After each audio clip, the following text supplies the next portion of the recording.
30 metre ರೋಡೇನು ಒತ್ತುವರಿ ಆಗಿತ್ತು.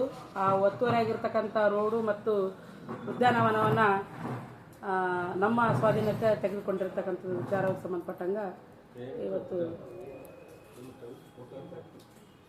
ನಾವು ಈ ಒಂದು ಪತ್ರಿಕೆ ಯೋಜನಾ ಪ್ರಾಧಿಕಾರದಿಂದ ಅವ್ರು ತೊಗೊಂಡಿರ್ತಕ್ಕಂಥದ್ದು ಅವ್ರದ್ದು ಒಟ್ಟು ಆಸ್ತಿ 5 ಎಕರೆ. ಅದರಲ್ಲಿ ಶಾಲೆಗೆ ಮೀಸಲಿಟ್ಟಿದ್ದ ಆಸ್ತಿ 20 ಗುಂಟೆ. ಆ 20 ಗುಂಟೆಯಲ್ಲಿ ಕೂಡ ಒಂದು ಕಡೆ 50 ಮೀಟ್ರ್ ಹಿಂಗೆ ಅಡ್ಡದಾಗ ಹಿಂಗೆ 40 ಮೀಟ್ರ್. ಅದರಲ್ಲಿ 20 ಮೀಟ್ರ್ 40 ಮೀಟ್ರ್ ಶಾಲೆಗೆ ನಾವು ಖಾಸಗಿ ನರ್ಸರಿ ಶಾಲೆ ಅಂತೇಳಿ ನಗರ ಯೋಜನಾ ಪ್ರಾಧಿಕಾರದವರೇ ಅನುಮೋದನೆ ಮಾಡಿದ್ದಾರೆ. ಅದಕ್ಕೆ ಉಳಿದಿರೋ ಭಾಗವನ್ನು ಕ್ರೀಡಾಂಗಣ ಅಂತ ನಮೂದನೆ ಮಾಡಿದ್ದಾರೆ ಅಲ್ಲಿ. ಆದರೆ ಇವತ್ತು ಅವರು ಪರ್ಮಿಷನ್ಗೆ ನಾವು ಅಪ್ಲೈ ಮಾಡಿದ ಪ್ರಕಾರ ಅವರು ಹೇಳೋ ಪ್ರಕಾರ ಪೂರ್ತಿ ಬಿಲ್ಡಿಂಗನ್ನು ಕಟ್ಕೊಂಡಿದ್ದಾರೆ. ಎಲ್ಲಿಯೂ ಆಟದ ಮೈದಾನ ಇಲ್ಲ.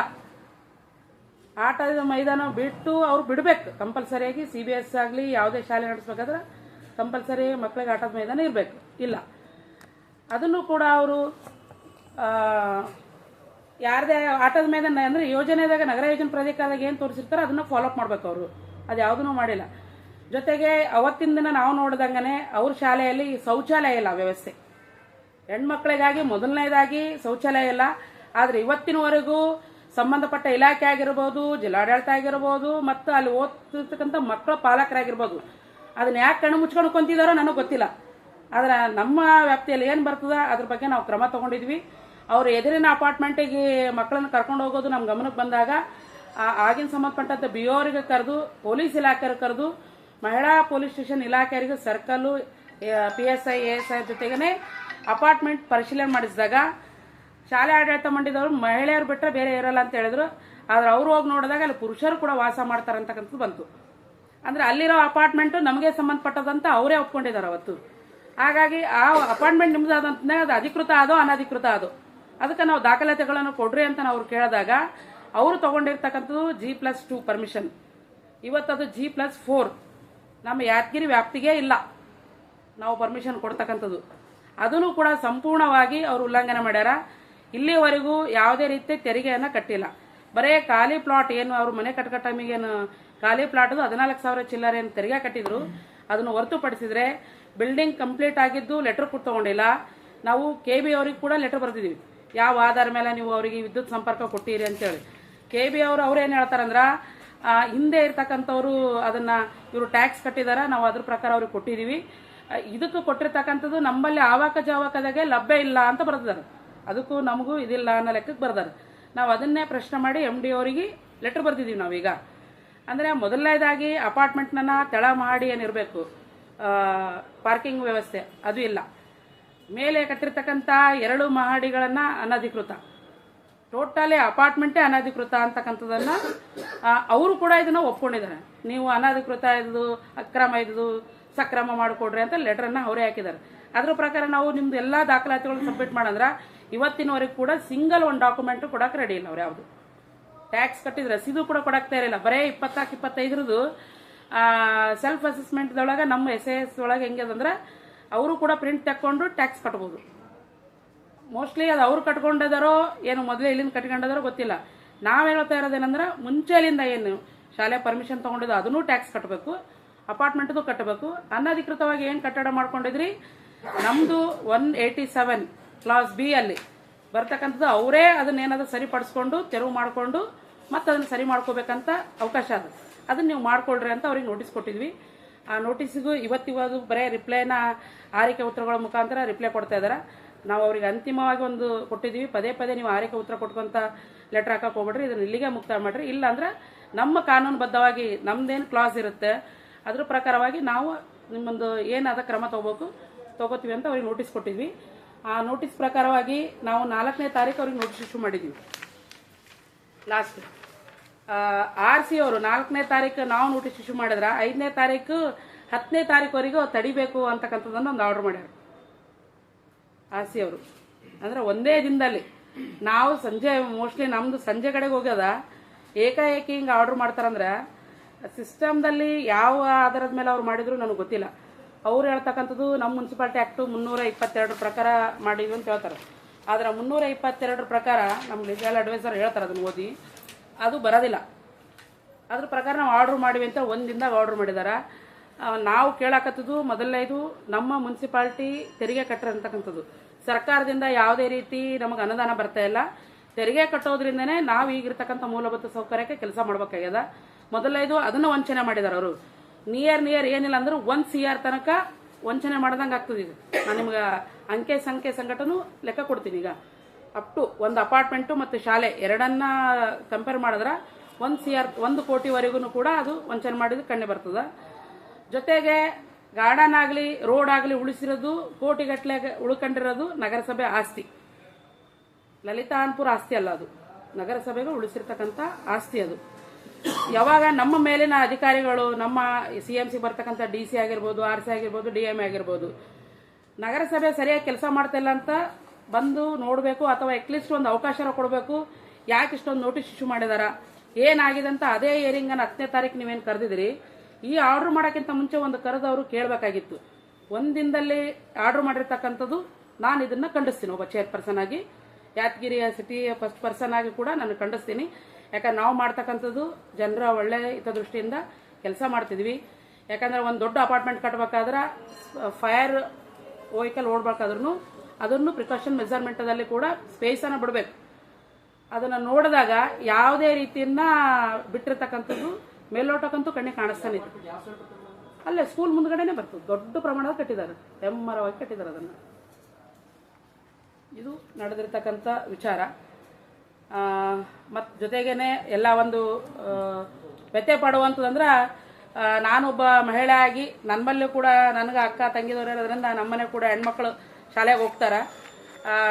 ಅನ್ಪೂರಲ್ಲಿ ನಡೆದಿರುವ ಘಟನೆ ಎಲ್ಲೂ ಕೂಡ ಮರ ಕಳಿಸ್ಬಾರ್ದು ಅನ್ನೋ ದೃಷ್ಟಿ ಇಟ್ಕೊಂಡು ಆ ಅಪಾರ್ಟ್ಮೆಂಟ್ ಒಳಗಡೆ ಹೋಗ್ತಕ್ಕಂಥ ಹೆಣ್ಮಕ್ಳದ್ದು ತಪ್ಪು ಅಂತಕ್ಕಂಥದ್ದನ್ನು ಎಲ್ಲ ಕಡೆಗಿನೂ ಗೊತ್ತಾದ್ರೂ ಸಹಿತವಾಗಿ ಎಲ್ಲರೂ ಕಣ್ಣು ಮುಚ್ಕೊಂಡು ಕುಂತಿರ್ತಕ್ಕಂಥದ್ದು ಶಿಕ್ಷಣ ಇಲಾಖೆ ಆಗಿರ್ಬೋದು, ನಮ್ಮ ಜಿಲ್ಲಾ ಆಡಳಿತ ಆಗಿರ್ಬೋದು, ಸಚಿವರಾಗಿರ್ಬೋದು, ಶಾಸಕರಾಗಿರ್ಬೋದು, ಒಂದು KDP ಆಯಿತು, ಒಂದು ದಿಶಾ ಮೀಟಿಂಗ್ ಆಯಿತು, ಎಲ್ಲರೂ ಕೂಡ ಇದನ್ನು ಮುಚ್ಕೊಂಡು ಕುಂತಾರೆ. ಅಂದ್ರೆ ಆ ಘಟನೆ ನಡೆದ ಮೇಲೆ ಎಲ್ಲರೂ ಪರಿಹಾರ ಹುಡುಕ್ಬೇಕಂತಕ್ಕಂಥದ್ದು ನನ್ನ ವೈಯಕ್ತಿಕ ಅಭಿಪ್ರಾಯದಲ್ಲಿ ಇದನ್ನು ತಪ್ಪು ಅಂತ ನನಗೆ ಅನಿಸ್ತದೆ ಅಷ್ಟೇ.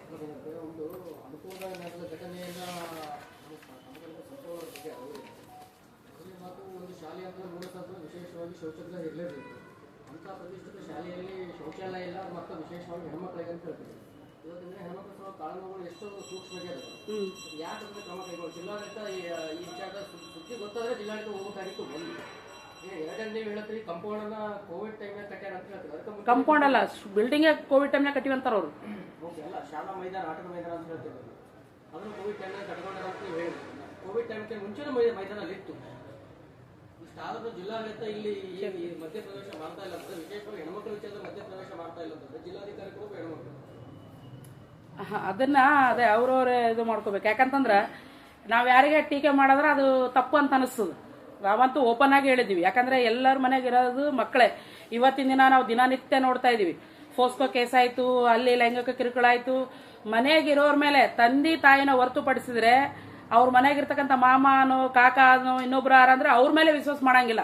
ಇವತ್ತು ನಾವು ನಡೀತಾ ಇರ್ತಕ್ಕಂಥ ಘಟನೆಗಳು ನೋಡಿದಾಗ, ಇನ್ನು ಅಂಥದ್ರಲ್ಲಿ ಅವ್ರ ಕ್ಯಾಂಪಸ್ ಬಿಟ್ಟು ಇನ್ನೊಂದು ಅಪಾರ್ಟ್ಮೆಂಟಿಗೆ ಟಾಯ್ಲೆಟ್ಗೆ ಕರ್ಕೊಂಡು ಹೋಗ್ತಾರ. ಅದನ್ನ ಎಲ್ಲ ಜಗಜ್ಜಾಹಿರಾಗಿದೆ. ಅದು ಸುವರ್ಣ ಟಿವಿಯಲ್ಲಿ ಬಂತು, ಪವರ್ ಟಿವಿಯಲ್ಲಿ ಬಂತು, ಪತ್ರಿಕೆಗಳಲ್ಲಿ ಬಂತು, ಎಲ್ಲದರಲ್ಲೂ ಬಂತು. ಅದು ಪಾಲಕರಿಗೂ ಇಂಟ್ರೆಸ್ಟ್ ಇಲ್ಲ, ಆಡಳಿತಕ್ಕೂ ಇಂಟ್ರೆಸ್ಟ್ ಇಲ್ಲ. ಮೋಸ್ಟ್ಲಿ ಎಲ್ಲರೂ ಏನಾರು ಘಟನೆ ನಡೆದಾಗೆ ಅದನ್ನು ಅವಾಗ ಅದು ಡಿಸ್ಪ್ಲೇ ಆಗ್ಬೇಕಂತ ಅನ್ಕೊಂಡಿದ್ದಾರೇನೋ ಗೊತ್ತಿಲ್ಲ ನನಗೆ. ಹಾಗಾಗಿ ಅದಕ್ಕಿಂತ ನಮ್ಮ ನಗರಸಭೆಗೆ ಏನು ವರಿ ಆಗ್ತಾ ಇದೆ ಅದ್ರ ಬಗ್ಗೆ ನಾನು ನಗರಸಭೆ ನಡೆಸಬೇಕಾಗಿರೋದ್ರಿಂದ, ಜನರಿಗೆ ಒಳ್ಳೆ ಆಡಳಿತ ಕೊಡಬೇಕಾಗಿರೋದ್ರಿಂದ ಯಾವುದೇ ಇದ್ರೂ ನಮ್ಮ ಅಧಿಕಾರಿ ವರ್ಗದವರು ಸಹಕಾರ ನೀಡಬೇಕಂತ ಈ ಮುಖಾಂತರ ಹೇಳ್ತೀನಿ ಅಷ್ಟೇ. ಈಗ ಆರ್ಟಿಒ ಲೆಟರ್ ಬಂದ ಅಂತ ಹೇಳಿದ್ರು. ಈಗ ಈ ಅದೇ ಸ್ಕೂಲ್ ಬಗ್ಗೆ ತಮ್ಮ ಮುಂದಿನ ಹೋರಾಟ ಅಂತಂದ್ರೆ ನೋಡ್ರಿ, ಮೊದಲನೇದಾಗಿ ಸೇಫ್ಟಿ ಮೆಜರ್ಮೆಂಟ್ ಏನ್ ಬೇಕಾಗ್ಯದ ಅದು ಕೊಡ್ಲೇಬೇಕು. ನಾಳೆ ದಿನ ಆ ಬಿಲ್ಡಿಂಗ್ ಬಿತ್ತು ಅಂದ್ರೆ ಅವ್ರಿಗೆ ಫಸ್ಟ್ ಕೇಸ್ ದಾಖಲೆ ಮಾಡೋದು ಯಾರ ಮೇಲೆ ಮಾಡ್ತಾರೆ ಹೇಳ್ರಿ? ನಗರಸಭೆನೇ ಫಸ್ಟ್ ಹೊಣೆಗಾರರಂಗೆ ಮಾಡೋದವ್ರು. ನಗರಸಭೆ ಹೊಣೆಗಾರ ಮಾಡ್ತಾರ, ಮತ್ತೊಂದು 4-5 ಮಂದಿ ಅಧಿಕಾರಿಗಳನ್ನ ಸಸ್ಪೆಂಡ್ ಮಾಡಾಕ್ತಾರ ಅಷ್ಟೇ. ಏನೇ ಘಟನೆಗಳು ನಡೆದ್ರೆ ನಗರಸಭೆ ಹೊಣೆಗಾರರು, ಮಹಾನಗರ ಪಾಲಿಕೆಯಲ್ಲಿ ನಡೆದ್ರೆ ಮಹಾನಗರ ಪಾಲಿಕೆದವರು ಹೊಣೆಗಾರರು.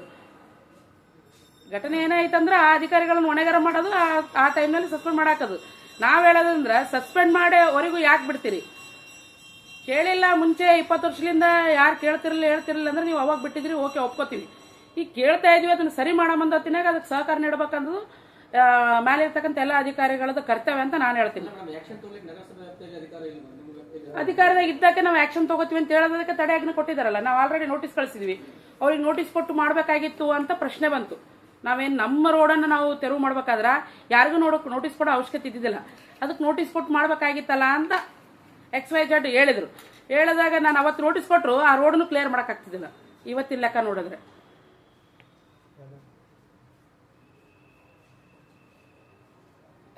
ಅವ್ರಿಗಿರೋದು 20 ಗುಂಟೆ ಫಸ್ಟ್, ಅದನ್ನ ಮತ್ತು ಅವ್ರು ತೊಗೊಂಡಿರೋದು ಖಾಸಗಿ ನರ್ಸರಿ ಶಾಲೆಗಾಗಿ ಅನುಮತಿ.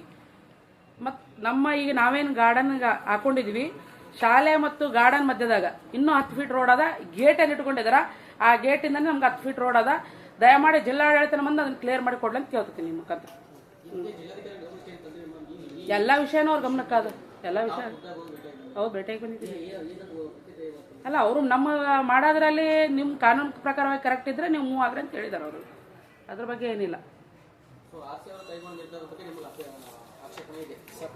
ಆಕ್ಷೇಪಣೆ ಅಂತಂದ್ರೆ ಅದು ಬರೋದೇ ಇಲ್ಲ ಅಂದತ್ತಿಗೆ ಹೆಂಗ ಅವ್ರು ಕೊಟ್ರು ಅಂತ. ಯಾಕಂದ್ರೆ ಸುಮಾರು ಜನ 4-5 ವರ್ಷದಿಂದ RC ಅಲ್ಲಿ ತಿರುಗಾಡ್ತಕ್ಕಂಥ ಕೇಸ್ಗಳದಾವ್. ನಮ್ಮ ಯಾದಗಿರಿಯವರು RC ಹತ್ರ 5 ವರ್ಷ 6 ವರ್ಷದಿಂದ ತಿರುಗಾಡ್ತಿದ್ದಾರೆ. ಇವತ್ತಿನವರೆಗೆ ಬರೀ ಡೇಟ್ ಮೇಲೆ ಡೇಟ್ ಕೊಡ್ತಾ ಹೋಗ್ತಾ ಇದಾರೆ. ಇದನ್ನು ಒಂದಿಂದಾಗ ಕೊಟ್ಟಿರ್ತಕ್ಕಂಥ ಬಹಳ ಅಚ್ಚರಿಯಾದ ವಿಷಯ ಅಂತ ನನಗನ್ನಿಸ್ತು. ಇದುವರೆಗೇನು ಪತ್ರ ವ್ಯವಹಾರ ಮಾಡಿದ್ದೀವಿ, ಪ್ರತಿಯೊಂದು ಪತ್ರ ವ್ಯವಹಾರದ ಒಂದು ಕಾಪಿಯನ್ನು ಮಾನ್ಯ RC ಪ್ರಾದೇಶಿಕ ಆಯುಕ್ತರಿಗೆ ನಾವು ಕಳಿಸಿದ್ದೀವಿ. ಅವ್ರ ಗಮನಕ್ಕಿಟ್ಟಿಗೆಸಿಂದನೇ ಎಲ್ಲ ಮಾಡಿದ್ದೀವಿ ನಾವು. ಈಗಿದ್ದು ಸಹ RC ಅವರು ಏಕಾಏಕಿ ಏನದಲ್ಲ, ಏನು ರಾಜಕೀಯ ಒತ್ತಡಕ್ಕೆ ಮಾಡಿದ್ರೆ ಅದಕ್ಕೆ ಮಾಡಿದ್ರೆ ಗೊತ್ತಿಲ್ಲ. ಬಟ್ ಆ್ಯಕ್ಟ್ದಲ್ಲಿ 322ದಲ್ಲಿ ಆ್ಯಕ್ಚುಲಿ ಮಾಡೋಕ್ಕೆ ಬರಲ್ಲ ಅವರು. ಆದ್ರೂ ಅದನ್ನು ಅವರು ಟೆಕ್ನಿಕಲಿ ಗ್ರೌಂಡ್ ಉಲ್ಲಂಘನೆ ಮಾಡಿಗೆಸಿಂದ ಅವ್ರು ಏನದಲ್ಲ ಆದೇಶವನ್ನು ಏಕಪಕ್ಷೀಯವಾಗಿ ಮಾಡಿರ್ತಕ್ಕಂಥದ್ದು. ಈಗ ಸರ್ಕಾರನೇ ಆದೇಶ ಹೊರಡಿಸಿದೆ, ಸರ್ಕಾರ ಟ್ಯಾಕ್ಸ್ ಕಲೆಕ್ಷನ್ ಮಾಡ್ರಿ ಅಂತೇಳಿ ಮಾನ್ಯ ಜಿಲ್ಲಾಧಿಕಾರಿಗಳು ಗೈಡ್ಲೈನ್ ಇದೆ. ಅದ್ರ ಪ್ರಕಾರನೇ ನಾವು ಟ್ಯಾಕ್ಸ್ ವಸೂಲಿಗಾಗಿ ಹೋಗೋತ್ತಿಗೆ ಇವರು ಈ ಥರ ಮಾಡಿದರೆ ಅಭಿವೃದ್ಧಿ ಆಗ್ಲಿಕ್ಕೆ ಎಲ್ಲಿ ಸಾಧ್ಯ ಅದ? ಇದು ನಮ್ಮ ಕಾನೂನಲ್ಲಿ ಹೇಳ್ತಕ್ಕಂಥದ್ದು 322 ಪ್ರಕಾರ ಅವರು ಆದೇಶ ಮಾಡಿರ್ತಕ್ಕಂಥದ್ದು.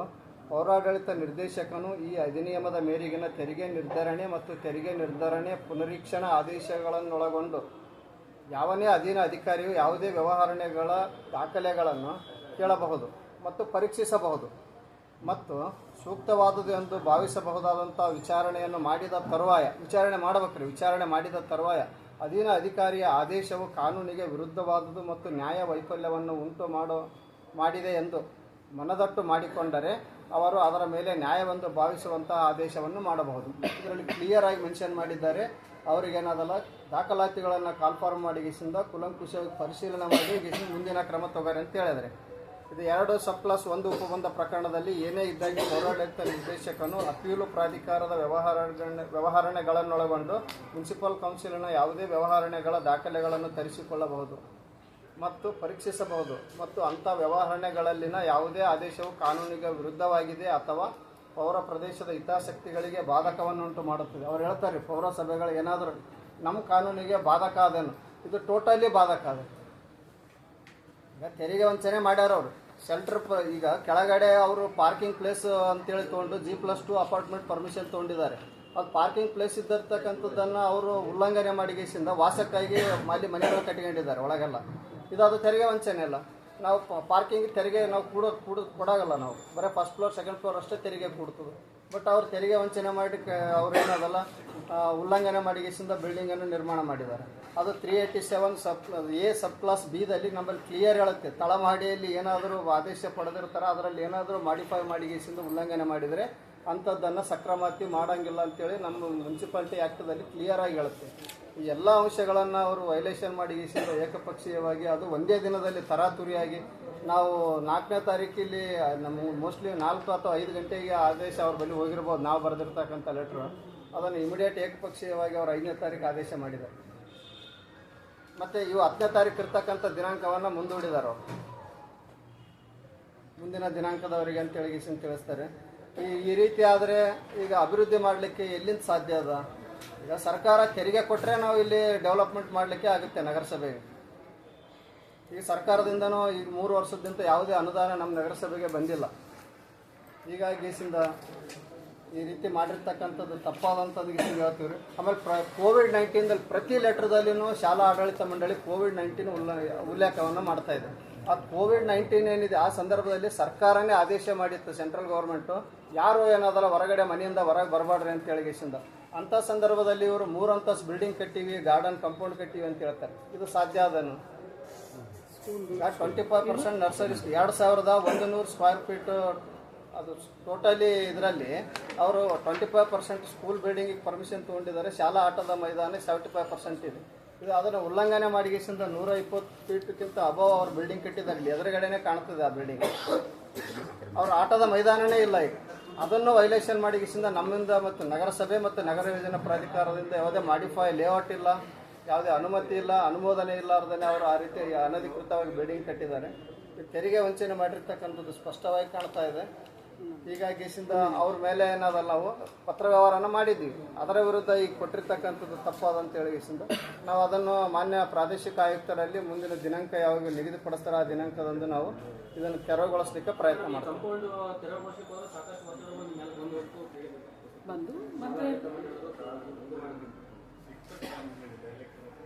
ಬರ್ತಾ ಇರ್ತಾವೆ, ಏನು ಮಾಡೋಕ್ಕಾಗಲ್ಲ.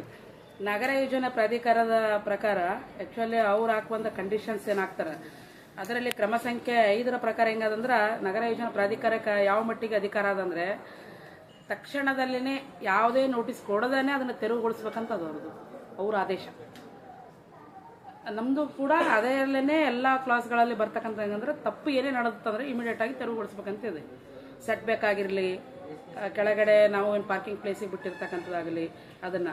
ಅದರ ಜೊತೆಗೆ 2006-7ರಿಂದ ಹಿಡಿದು ಶಾಲೆ ಆಡಳಿತ ಮಂಡಳಿಯವರು ಸ್ಕೂಲ್ ಬಿಲ್ಡಿಂಗ್ದು ನಮಗೆ ತೆರಿಗೆ ವಂಚನೆ ಮಾಡಿರ್ತಕ್ಕಂಥದ್ದು 45,05,922 ರೂಪಾಯಿ ನಮಗೆ ಬರಬೇಕಾಗಿದ್ದು ಅಪಾರ್ಟ್ಮೆಂಟನ್ನು 60 ಲಕ್ಷದ ಇದು ಒಂದು ವರ್ಷದ್ದು ಇಲ್ಲಿದು 6 ವರ್ಷ ಹಾಂ ಬಿಲ್ಡಿಂಗ್ ಕಟ್ಟಿಂದ ಇಷ್ಟ ಅದ 6 ವರ್ಷ ಟೋಟಲ್ ಸ್ಕೂಲ್ ಅಷ್ಟೇ 4 ಕೋಟಿ 4 ಕೋಟಿ ಅಲ್ಲ ಇದು ಇಲ್ಲ 4 ಕೋಟಿ 50 ಲಕ್ಷ 5,922 ರೂಪಾಯಿ. ಇವರು ನಮ್ಮ ತೆರಿಗೆ ವಸೂಲಿ ಮಾಡೋರು ನರಸಪ್ಪ ಅಂತೇಳಿ ಇವರೇ ಒಂದು ಸುಮಾರು ಏನಂದ್ರೆ 3 ತಿಂಗಳ ತಿರುಗಾಡ್ಯಾರ ಅವ್ರ ಹತ್ರ. 3 ತಿಂಗಳ ಸತತವಾಗಿ ಅವ್ರ ಗೇಟ್ ಹಿಂಗೆ ಒಳಗೆ ಕರ್ಕೊಂಡಿಲ್ಲ ರೀ. ಆಮೇಲೆ ಯಾರಾದರೂ ಅಧಿಕಾರಿಗಳು ಏನಾರ ಕೇಳೋಕೆ ಹೋದ್ರೆ ನಮ್ಮಲ್ಲಿ ಒಂದು ಪತ್ರ ಅದ, ಲೆಟ್ರ್ ತೋರಿಸ್ತೀನಿ. ಪರ್ಮಿಷನ್ ಟೈಮ್ನಾಗ ಅದ್ರಾಗ ಇದು ತಪ್ಪು ಇದು ಸರಿ ಅಂತ ಹೇಳಿದ್ರೆ 50,000 ಲಂಚ ಕೇಳಾರ ಅಂತೇಳಿ PD ಅವ್ರ ಕಡೆಯಿಂದ RC ಅವ್ರ ಕಡೆಯಿಂದ ಲೆಟ್ರ್ ಹಾಕ್ಸಿದ್ದಾರೆ. ಅಂದರೆ ಯಾರಾದ್ರೂ ಅಧಿಕಾರಿಗಳು ಏನಾರು ಕೇಳೋಕೆ ಹೋದ್ರೆ ಅವ್ರು ಲಂಚ ತೊಗೊಂಡ್ರಂತ ಆರೋಪ ಮಾಡೋದು, ಯಾರಾದ್ರೂ ರಾಜಕಾರಣಿಗಳು ಕೇಳೋಕೆ ಹೋದ್ರೆ ದಬ್ಬಾಳಿಕೆ ಆಗ್ತಾರ ಅಂತ ಹೇಳೋಕ್ಕಾಗೋದು. ಇದು ಸಿಸ್ಟಮ್ ಅಂಥವ್ರಿಗೆಲ್ಲ ಸಪೋರ್ಟ್ ಮಾಡ್ತದೆ ಸಿಸ್ಟಮ್.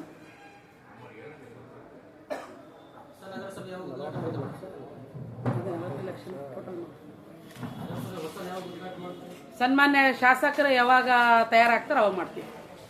ಅವ್ರನ್ನ ಹೊರತುಪಡಿಸಿ ನಾವು ಮಾಡೋಕ್ಕಾಗಲ್ಲ. ಹಾಂ ನೀವು ಅದನ್ನು ತೊಗೊಂಬರ್ರಿ ಅಂತೇಳಿ ನಾವು ಅನೌನ್ಸ್ಮೆಂಟ್ ಹಾಕಿಸಿಂದ ಅದ್ರ ಬಗ್ಗೆ ನಾವು ಮುಂದುವರಿತೀವಿ. ಯಾವಾಗ ಮಾಡ್ತೀವಿ RC ಆಫೀಸ್. ಈಗ ಒಂದ್ ಸರಿ ಮುಂದೂಡ್ಯಾರ, ಇನ್ನೊಂದ್ ಸರಿ ಮುಂದೂಡಿದ್ರಪ್ಪ ಅಂದ್ರೆ ಲಿಖಿತ ಕೊಡ್ರಿ ಅಂತ ಹೇಳ್ತೀವಿ ನಾವು. ಆ ಕಾಪಿ ಇಟ್ಕೊಂಡ್ರೆ ನಾವೇನಿದೆ ಅನೌನ್ಸ್ಮೆಂಟ್ ಹಾಕಿ ಇದು ಅರ್ಜೆಂಟ್ ಮ್ಯಾಟ್ರ್ ಇದೆ, ಇದನ್ನು ಏನಾದಲ್ಲ ಟ್ಯಾಕ್ಸ್ ತೆರಿಗೆ ವಸೂಲಿ ಮಾಡಬೇಕಾಗಿರೋದು ಜಿಲ್ಲಾಧಿಕಾರಿಗಳ ಒಂದು ಆದೇಶ ಇರೋದರಿಂದ ಏನದಲ್ಲ ನಮಗೆ ಇದು ಅರ್ಜೆಂಟ್ ಇರೋದರಿಂದ ಈ ಪ್ರಕರಣವನ್ನು ಈ ದಿನಾಂಕದಲ್ಲಿ ನೀವು ಬೋರ್ಡಿಗೆ ತೊಗೊಂಬರ್ರಿ ಅಂತೇಳಿ ಅನೌನ್ಸ್ಮೆಂಟ್ ಆಗಿಸಿಂದ ನಾವೇನದಲ್ಲ ಸಂಪೂರ್ಣ ಮಾಹಿತಿಯನ್ನು ಅವ್ರಿಂದ ಈಗ ಇದರಲ್ಲಿ ನಂದು ಪರ್ಸನಲಿ ಕಳಕಳೆ ಒಂದು ವಿನಂತಿ ಎಲ್ಲ ಮಾಧ್ಯಮದವರೆಲ್ಲ ಹೇಳೋದಂದ್ರ ಇಡೀ ಯಾದಗಿರಿ ಜನತೆಗಾಗಲಿ, ಜಿಲ್ಲಾಡಳಿತಕ್ಕಾಗಲಿ, ರೀಜನಲ್ ಕಮಿಷನರ್ ಆಗಲಿ, DMA ಆಗಲಿ ಎಲ್ರಿಗೂ ವಿಷಯ ಏನು ಮುಟ್ಬೇಕಾಗ್ಯದಂದ್ರ ಯಾವಾಗ ಆ ಶಾಲೆ ಆಡಳಿತ ಮಂಡಳದವರು ನಾವು ಕರೆಕ್ಟ್ ಇದ್ದೀವಿ, ನಮ್ಮ ಮಕ್ಕಳಿಗೆ ತೊಂದರೆ ಆಗ್ಲಾಕತ್ತದ ಅಂತಕ್ಕಂಥದ್ದನ್ನ ಪ್ರತಿ ಬಾರಿ ಮೇಲ್ ಹಾಕ್ತಾನೆ ಇದ್ದಾರೆ. ಯಾರ್ಯಾರಿಗೆ ಮೇಲ್ ಹಾಕ್ತಾರ ಅವರು ಎಲ್ಲ ಮೀಡಿಯಾಕ್ಕೂ ಮೇಲ್ ಹಾಕ್ತಾ ಇದ್ದಾರೆ. ನಂದು ಓಪನ್ ಚಾಲೆಂಜ್ ಇದು. ಬೇಕಾದವರು ಆ ಸೈಟ್ ಮೇಲೆ ಬರಬೇಕು ವಿತ್ ಮೀಡಿಯಾ, ವಿತ್ ಎಲ್ಲ ರಾಜಕೀಯ ವರ್ಗ ಆಗಿರ್ಬೋದು, ಆಡಳಿತ ವರ್ಗ ಆಗಿರ್ಬೋದು, ಶಾಲಾ ಆಡಳಿತ ಮಂಡಳವರಾಗಿರ್ಬೋದು, ಎಲ್ಲರ ಸಮಕ್ಷಮದಲ್ಲಿ ಯಾರು ಸರಿ ಯಾರು ತಪ್ಪು ಅಂತಕ್ಕಂಥದ್ದು. ನಗರಸಭೆ ತಪ್ಪು ಮಾಡೋದು, ಶಾಲಾ ಆಡಳಿತ ಮಂಡಳ ತಪ್ಪು ಮಾಡೋದು, ಇದು ಒಂಥರ ಓಪನ್ ಚಾಲೆಂಜ್. ಇಲ್ಲಿವರೆಗಾದ್ರೂ ನಾವು ಅದನ್ನ, ಯಾಕಂದ್ರೆ ಇಲ್ಲಿ ಪ್ರತಿ ಬಾರಿ ಯಾರೋ ಆರೋಪ ಮಾಡ್ಯಾರಂದ್ರೆ ನಾನು ವೈಯಕ್ತಿಕ ವಿಚಾರದಲ್ಲಿ ಯಾವುದು ಸ್ವಹಿತ ಶಕ್ತಿ ಇಲ್ಲ. ಯಾಕಂದ್ರೆ ದೇವರು ಅನುಕೂಲ ಮಾಡಿಕೊಟ್ಟದ್ದು ಸಾಕಾಗಿಷ್ಟು ನಂಬಲ್ಲ ಅದು. ಹಂಗಾಗಿ ನಾವು 4 ಜನಕ್ಕೆ ಲಾಭ ಆಗ್ಬೇಕನ್ನೋ ಒಂದೇ ಒಂದು ದೃಷ್ಟಿಕೋನ ಇಟ್ಕೊಂಡು ಕೆಲಸ ಮಾಡೋದು, ಬೇರೆ ಯಾವುದೇ ಇದಿಲ್ಲ. ಹಂಗೆ ನಂಗೆ ಅನಿಸ್ತಾ ಇತ್ತಪ್ಪ ಅಂದ್ರೆ ಇದು ಓಪನ್ ಚಾಲೆಂಜ್. ಯಾವತ್ತಾದ್ರೂ ಶಾಲೆ ಆಡಳಿತ ಮಾಡ್ಬೇಕು, ಮಂಡಳಿ ಬರ್ಬೇಕು, ಜಿಲ್ಲಾ ಆಡಳಿತ ಬರ್ಬೇಕು, ನಗರಸಭೆ ಅಧ್ಯಕ್ಷಾಗಿ ನಾ ಬರ್ತೀನಿ, ಎಲ್ಲನ ಸಮಕ್ಷಮತೆಗೆ ಅದು ಮೆಜರ್ಮೆಂಟ್ ಆಗ್ಬೇಕು. ಸರಿ ಇತ್ತು, ನಾನ್ ತಪ್ಪು ಮಾಡಿದ್ರೆ ನಾನು ಅಪಾಲಜಿ ಕೇಳಿ ಬರ್ತೀನಿ, ಇಲ್ಲಪ್ಪ ಅಂದ್ರೆ ಸ್ಪಾಟ್ ಏನಾದ್ರೆ ಅದನ್ನ ಕ್ರಮ ತಗೋಬೇಕಂತ ಹೇಳ್ತೀನಿ ಮುಖಾಂತರ ಅಷ್ಟೇ. ನಾವು ಸರಿ ಸರಿ ಅಂದ್ರೆ ಒಂದು ತಿಂಗಳಿಂದ ಬರೀ ಅದೇನೇ ಕತೆ ಹೇಳ್ತಾ ಇದಾರೆ. ನಮಗ್ ಮಾಡಕ್ ಸಾಕಾಗಷ್ಟು ಕೆಲಸ. ಒಂದು ಏರಿಯಾದಾಗ ಹೋದ್ರೆ ಒಂದು ದಿನನೂ ನಮಗ್ ಸಾಕಾಗ್ತಾ ಇಲ್ಲ ಕೆಲಸ ಮಾಡಾಕ, ಅಷ್ಟು ಒಂದು ನಾರ್ತಾ ಇದೆ. ನಾನೇ ಹೇಳ್ಬೇಕಂತಂದ್ರೆ ವೈಯಕ್ತಿಕವಾಗಿ ಈಗಾಗಲೇ ನಿಮ್ ಗಮನಕ್ಕೆ ಇರ್ಬೇಕು. ನಾವು ಹಳೆ ಬಸ್ ಸ್ಟ್ಯಾಂಡ್ ಇಂದ ಹಿಡಿದು ರೈಲ್ವೆ ಸ್ಟೇಷನ್ಗೆ ಹೋಗ್ಬೇಕಾದ ರಸ್ತೆ ಹೆಂಗಾಗಿತ್ತು ಅಂತೇಳಿ ಈಗ ಯಾವ ರೀತಿ ಆಗ್ತಾ ಇದೆ ಅನ್ನೋದನ್ನ ಒಂದ್ಸರಿ ಹೋದಾಗ ನೋಡ್ಕೊಂಡ್ ಬರ್ರಿ. ಅಂದ್ರೆ ಒಂದು ಕೆಲಸ ಕೈಗೆತ್ಕೊಂಡ್ರೆ ಒಂದೊಂದು ವಾರ ಟೈಮ್ ಹೋಗ್ತಾ ಇದೆ ನಮ್ಗ. ಅದಕ್ಕೆ ನಮಗ್ ಸಮಯ ಇಲ್ಲ. ಮುಂಜಾನೆ ಬೆಳಗ್ಗೆಯಿಂದ 5 ಗಂಟೆಯಿಂದ ರಾತ್ರಿ 8:15 ಇಲ್ಲಿ ಕೆಲಸ ಮಾಡಿದ್ರೆ ಸಾಕಾಗ್ತಾ ಇಲ್ಲ. ನಾವ್ ಇಲ್ಲಂದ್ರೆ ದಿನ ಇದನ್ನೇ ಮಾಡ್ಬೇಕಾಗ್ತದೆ. ನಾವೊಂದು ಲೆಟರ್ ಹಾಕು, ಅವ್ರೊಂದು ಲೆಟರ್ ಹಾಕು, ನಾವೊಂದು ಲೆಟರ್ ಹಾಕು, ಅವ್ರೊಂದು ಲೆಟರ್ ಹಾಕಂದ್ರೆ ಅವ್ರದ್ದು ತನ್ನೊಂದೇ ಕೆಲಸ ಅದ ಮಾಡಾಕ, ನಮಗೆ ಇಡೀ ಯಾದಗಿರಿ ಕೆಲಸ ಅದ ಮಾಡಾಕ. ಹಂಗಾಗಿ ನಾವ್ ಅದನ್ನೇ ಎಷ್ಟೊತ್ತಂತ ನಾವು ಮಾಡಕ್ಕಾಗುತ್ತ? ಅದಕ್ಕೆ ಇದ್ರೊಳಗೆ ಯಾರು ವಹಿಸಿದ್ರು ಓಕೆನೆ. ಯಾವ್ದು ನನಗೆ ಬಂದಿರ್ಲಿಲ್ಲ, ನನ್ಗೆ ಬಂದಿದ್ದಿಲ್ಲ, ಗಮನಕ್ಕೆ ಬಂದಿದ್ದಿಲ್ಲ. ಆದ್ರೆ ಇತ್ತೀಚೆಗೆ ನಾವು ಹೋದ್ಸರಿನೂ ನಗರಸಭೆ ನಡೆ ವಾರ್ಡ್ ಕಡೆ ಮಾಡಿದ್ವಿ, ಅವಾಗ ಕೂಡ ಗಮನಕ್ಕೆ ಬಂದಿದ್ದಿಲ್ಲ. ನೋಡ್ರಿ, ದಿನಗಳು ಬೆಳೆದಂಗೆಲ್ಲ ಏರಿಯಾಗಳು ಬೆಳೀತಾ ಹೋಗ್ತಾ ಇದೆ. ಅಲ್ಲಿ 4 ಮನೆ ಇದ್ದಾಗ ಇವತ್ತು 40 ಮನೆಯಿಂದ 400 ಮನೆಗಳಾಗಿದ್ದಾವೆ. ಇವತ್ತು ಅಲ್ಲಿ ಓಡಾಟ ಮಾಡೋರಿಗೆ ಈಗಿನ ಪರಿಸ್ಥಿತಿಯಲ್ಲಿ ಜನರಲ್ಲಿ ಆರೋಗ್ಯ ಸಮಸ್ಯೆ ಬಹಳ ಹೆಚ್ಚಾಗಿ ಕಾಡ್ತಾ ಇದೆ. ಪ್ರತಿ ಏರಿಯಾದಲ್ಲೂ ಗಾರ್ಡನ್ ಬೇಕಾದಂಥದ್ದು ಅವಶ್ಯಕತೆ ಅದ. ಇವಾಗ ಅಲ್ಲಿರ್ತಕ್ಕಂಥ ಸಾರ್ವಜನಿಕರಿಗೆ ಗಾರ್ಡನ್ ಅವಶ್ಯಕತೆ ಇತ್ತು. ನಾವು ಅಲ್ಲಿ ಓದೋತ್ತಿನಾಗ ಅವ್ರು ನಮಗೆ ಅದನ್ನ ರಿಕ್ವೆಸ್ಟ್ ಕೊಟ್ಟರು. ನಾವು ಸುಮಾರು ದಿನದಿಂದ ಹೇಳ್ತಾ ಇದೀವಿ, ಅದನ್ನು ಆಗಿಲ್ಲ ಅಂತ ಹೇಳಿದ್ರು. ಅದನ್ನು ಪರಿಶೀಲನೆ ಮಾಡಿದಾಗ ತಪ್ಪಂದು ಕಂಡು ಬಂತು, ತಪ್ಪಂದು ಸರಿ ಮಾಡಿದೀವಿ ನಾವು. ಮುಂಚೆ ನಮ್ಗೆ ಗಮನದಾಗ ಇದ್ದಿದ್ದಿಲ್ಲ ಅದು ವಿಷಯ.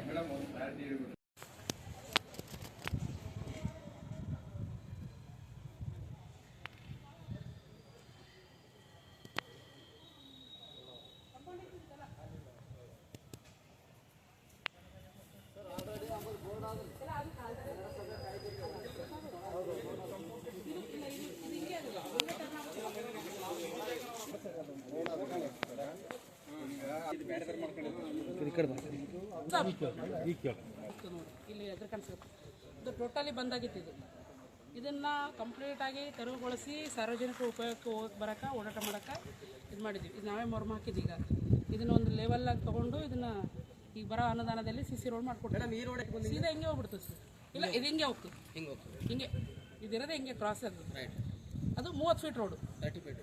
ಈ 30 ಫೀಟ್ ರೋಡು ಕಂಪ್ಲೀಟ್ ಇಲ್ಲಿವರೆಗೆ ಕಂಪೌಂಡು, ಇದು ಕಂಪೌಂಡ್ ಅವ್ರದೇ. ಈ ರೋಡ್ ಅಲ್ಲದೆ ಪ್ಲಸ್ ಕಂಪೌಂಡ್ ನಿಮ್ದೆ, ಆ ಕಡೆ ಸೈಡ್ ರೋಡ್ ನಿಮ್ದೆ. ಕರೆಕ್ಟ್ ಬಂತಲ್ಲ ಆ ಒಂದು ರೋಡ್ ಮಾಡ್ಬೋದು, ಓಪನ್ ಮಾಡ್ರೆ ಈ ರೋಡ್ ಕನೆಕ್ಟ್ ಆಗ್ಬಿಡುತ್ತೆ. ನಾನು ಮೇನ್ ರೋಡಿಗೆ ಹೋಗ್ಬಿಡ್ತು.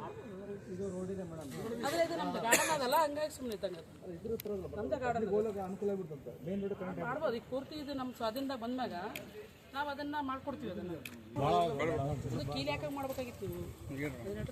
ಅಲ್ಲಿ ಆಲ್ರೆಡಿ ನಗರಸಭೆ ಉದ್ಯಾನವನ ಅನ್ನೋದಿಲ್ಲ, ಬೋರ್ಡ್ ಅಲ್ಲಿ ಕಾಣಿಸ್ತದಲ್ಲ, ಅಲ್ಲಿ ಕಾಣಕತ್ತಲ್ಲ ನಮ್ಮ ಉದ್ಯಾನವನ ಅಂತ ಬೋರ್ಡ್ ಅದ ಆಲ್ರೆಡಿ. ಇದು ನಮ್ದು ಉದ್ಯಾನವನ. ಅವರು ಯಾವಾಗೋ 2002ರಾಗ ನಾವು ಪ್ರಿಸರ್ವ್ ಮಾಡ್ತೀವಿ ಅಂತೇಳಿ ಪರ್ಮಿಷನ್ ತೊಗೊಂಡಿವಿ ಅಂತ ಹೇಳ್ತಾರೆ ಕೋಟೆಯಲ್ಲಿ. ಪ್ರಿಸರ್ವ್ ಅರ್ಥ ಏನು? ರಕ್ಷಣೆ ಮಾಡೋದು. ಅದನ್ನ ಏನು ಹೇಳಿದಾರ, ಪಬ್ಲಿಕ್ನು ಯೂಟಿಲೈಸ್ ಮಾಡೋಕೆ ಶಾಲೆ ಮಕ್ಕಳಿಗೆ ಅಂತ ಹೇಳ್ತಾರೆ. ಈ 20 ವರ್ಷದಾಗ ಯಾವ್ದಾದ್ರು ಒಬ್ಬ ಪಬ್ಲಿಕ್ ಆದ್ರೂ ಒಳಗೆ ಅಲೋ ಮಾಡಿದ್ರು, ಎಲ್ಲ ಕಡೆ ಬಂದೋಬಸ್ತ್ ಮಾಡಿದ್ನಲ್ಲ, ಒಳಗಿಂದ ಅಲೋ ಮಾಡ್ತಾರೆ ಅವರು. ಅದು ಈಗ ಮೊದಲೇ ಮುಂಚೆ 20 ವರ್ಷ 10 ಮನೆ ಇದ್ವು. ಸುತ್ತಮುತ್ತ ಎಲ್ಲ ಗಾರ್ಡನ್ ಮಾಡಿಕೊಡ್ರಿ ಅಂತಕ್ಕಂಥ ಒತ್ತಡ ಜಾಸ್ತಿ ಇತ್ತು. ಈ ಕಡೆ ಓಡಾಟ ಮಾಡೋಕೆ 2 ಕಿಲೋಮೀಟರ್ ದೂರಿಂದ ಬರಬೇಕಾಗಿತ್ತು. ದಾರಿ ಮಾಡಿಕೊಟ್ಟದ. ಈಗ ನಮ್ದು ಎಷ್ಟು ಆಸ್ತಿ, 1 ಕೋಟಿಗಟ್ಟಲೆ ಆಸ್ತಿ. ಇದು ನಗರಸಭೆ ಕೋಟಿಗಟ್ಟಲೆ ಆಸ್ತಿ ಉಳಿಸಿದ್ವಿ ಇವತ್ತು. ಮೇಡಮ್, ಇದು ಅಕ್ವೈರ್ ಆಗಿದ್ದು ಎಷ್ಟು ಜಾಗ ಅಂದಾಜು? ಇದು ನಗರ ಗಾರ್ಡನ್ ಜಾಗ ಎಷ್ಟು ಭಾಜಪ ಪ್ರಸ್ತುತ ಖಾಸಗಿ ನರ್ಸರಿ ಶಾಲೆಗೆ ಕ್ಷೇತ್ರದ 20 ಗುಂಟೆ ಇಲ್ಲಿ ಬರ್ದಿದ್ದಾರೆ ನೋಡ್ರಿ. ಇಲ್ಲಿ ಇಷ್ಟು ಈಗ ಅವ್ರದ್ದು ಏನು ಜಾಗ ಅದ ಆ ಜಾಗ ಇಲ್ಲಿ ಮೆನ್ಷನ್ ಮಾಡ್ಯಾರ. ಈ ಉದ್ಯಾನವನವನ್ನ ಅಕ್ರಮ ಇದ್ದದ್ದು ಸಕ್ರಮತೆ ಮಾಡಿಕೊಡ್ರಿ ಅಂತೇಳಿ ಪ್ರಾದೇಶಿಕ ಆಯುಕ್ತರಲ್ಲಿ ಇವರು ಅರ್ಜಿ ಹಾಕಿದ್ರು. ಪ್ರಾದೇಶಿಕ ಆಯುಕ್ತರು ನಗರಸಭೆ ಕೇಳಿದ್ರು, ಈ ತರ ಕೊಡಕ್ ಬರ್ತದೆ ಅನ್ನೋ, ನೀವು ಇದ್ರ ಬಗ್ಗೆ ಮಾಹಿತಿ ಕೊಡ್ರಿ ಅಂತೇಳಿ ಸರ್. ನಮ್ಮ ಸಾರ್ವಜನಿಕ ಉದ್ಯಾನವನವನ್ನ ಯಾವ ಬೇಸ್ ಮೇಲೆ ಕೊಡ್ಬೇಕು ಅವರಿಗೆ? ಅಂದ್ರೆ ಅವ್ರು ಒಪ್ಕೋತಾರ ಅಕ್ರಮ ಮಾಡಿ ಅಂತ ಆರ್ಸಿ ಲೆಟರ್ ಬರ್ದು ಆರ್ಸಿ ಯಾಕೆ ತಡೆ ನಾವು ಅದು ಅವ್ರಿಗೆ ಕೇಳ್ಬೇಕು. ಇವಾಗ ನೆಕ್ಸ್ಟ್ ಇಯರಿಂಗ್ ಇದ್ದಾಗ ಅದನ್ನ ಅವ್ರಿಗೆ ಕೇಳ್ತೀವಿ. ಸಂಕ್ಷಿಪ್ತ ವರದಿ ಕೊಟ್ಟು ಆದೇಶವನ್ನ ಹಿಂಪಡಿರಿ ಅಂತ ಹೇಳಿ ರಿಜೆಕ್ಟ್ ಮಾಡಿದ್ರೆ ಆರ್ಸಿ ಅವ್ರದ್ದು ಹೌದಿಲ್ಲ ಅವಾಗ ಅದನ್ನ ಅವರು ರಿಜೆಕ್ಟ್ ಮಾಡಿ ನಮಗೆ ಮಾಹಿತಿ ಕೊಟ್ಟರು, ಇದ್ರ ಬಗ್ಗೆ ಮಾಹಿತಿ ಕೊಡ್ರಿ ಅಂತ ಹೇಳಿ ನಾವು ನಮ್ಮ garden square feet square metre ಅದ ಅಂದ್ರೆ 20 ಗುಂಟೆ ಇದು. ಇದ್ರೊಳಗ ಕ್ರೀಡಾಂಗಣಕ್ಕೆ ಹೆಚ್ಚು ಜಾಗ ಬಿಟ್ಟಿದ್ದಾರೆ. ಇಲ್ಲಿ ಬರ್ದಾರ ಖಾಸಗಿ ನರ್ಸರಿ ಶಾಲೆ. ಆದ್ರೆ ಗಾರ್ಡನ್ ಬಿಟ್ಟಿಲ್ಲ ಜಾಗ, ಫುಲ್ ಕಾಂಪೌಂಡ್ ಇದು ಬಿಲ್ಡಿಂಗ್ ಕಟ್ಟಿ ಅವರು ಕ್ರೀಡಾಂಗಣಕ್ಕೆ ಬಿಟ್ಟಿಲ್ಲ, ಶಾಲಾ ಮಕ್ಕಳಿಗೆ ಹೋದವರಿಗೆ ಬಿಟ್ಟಿಲ್ಲ. ಇರ್ತಕ್ಕಂಥದ್ದನ್ನ ಬಿಲ್ಡಿಂಗ್ ಕಟ್ಟಿ ಸಾರ್ವಜನಿಕ ಉದ್ಯಾನವನವನ್ನ ತಮ್ಮ ಗಾರ್ಡನ್ ಅಂತ ಹೇಳಿಗೆಸಿಂದ ಅವ್ರು ಇದು 24 ವರ್ಷ ಹೇಳ್ತಾ ಬಂದಿದ್ದಾರೆ. ಜನರಿಗೆ ಮಿಸ್ಗೈಡ್ ಮಾಡ್ಕೊಂಡು ಸಾರ್ವಜನಿಕರಿಗೆ ವಂಚನೆ ಮಾಡಿದ್ದಾರೆ. ಸ್ಕೂಲ್ ಗಾರ್ಡನ್ 2 ಸರಿ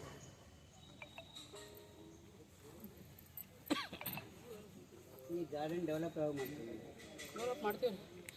ಬದಲಾವಣೆ ಮಾಡಿದರೆ ಅದನ್ನು ಸಕ್ರಮತೆ ಮಾಡಲಿಕ್ಕೆ ಬರೋಲ್ಲ ಅಂತ ಹೇಳಿಗೆಸಿಂದ ನಮ್ಮಲ್ಲಿ ಕ್ಲಿಯರ್ ಆಗಿ ಮೆನ್ಷನ್ ಮಾಡಿದ್ದಾರೆ. ಅವರು ತೆರಿಗೆ ವಂಚನೆ ಮಾಡಿಗೆಸಿಂದ ಇಲ್ಲಿ ರೂಮ್ಗಳನ್ನು ಕಟ್ಟಿಗೆಸಿಂದ ಬಾಡಿಗೆ ಕೊಟ್ಟಿದ್ದಾರೆ.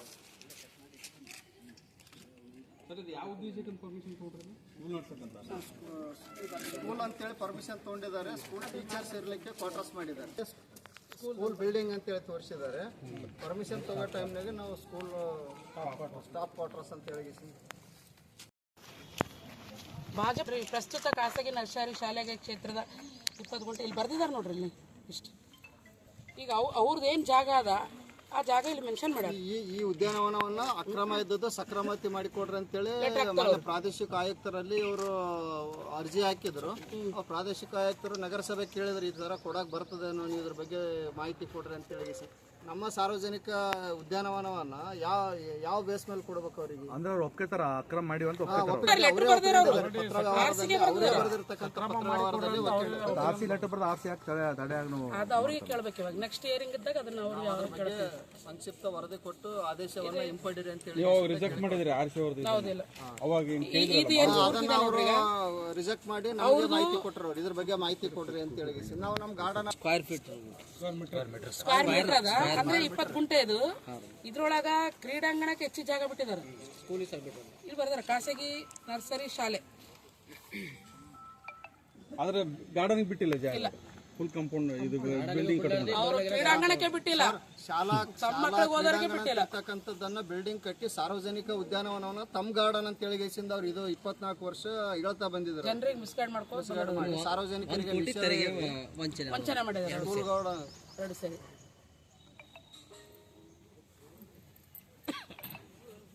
ಈ ಗಾರ್ಡನ್ ಡೆವಲಪ್ ಮಾಡ್ತೀವಿ.